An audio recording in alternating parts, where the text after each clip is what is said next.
This example shows a person using Outflow to investigate what happened in games where Manchester United took a 1-0 lead.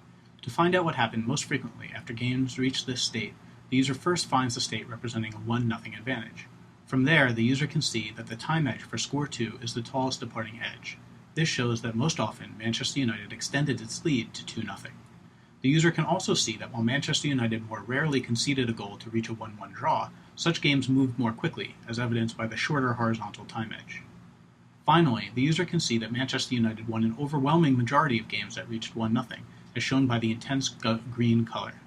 Even the games that evolved to a 1-1 draw were won nearly 75% of the time, as indicated by the paler shade of green.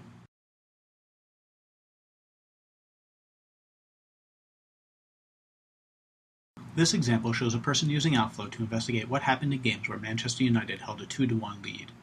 After finding the state representing a 2-1 lead, the user brushes the state to highlight games that pass through the scoreline. The user can quickly see that games with final whistle are the greenest, and therefore most successful. This is not surprising, as it means that the games ended at 2-1. More interestingly, however, the user can also see that while the outcomes were indeed worse or less green for games where they conceded a goal to fall into a 2-2 draw, Manchester United still won these games 75% of the time. This is only slightly worse than the 92% winning rate for games in which Manchester United scored to take a commanding 3-1 lead. Mousing over the concede to edge shows that in these games, yellow cards for the opponent were very rare, while yellow cards for Manchester United were somewhat more frequent than usual.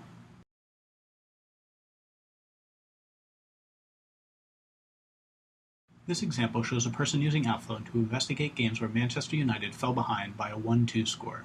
Locating the state for this scoreline, the user can see that Manchester United prevailed 50% of the time in these games, despite playing from behind.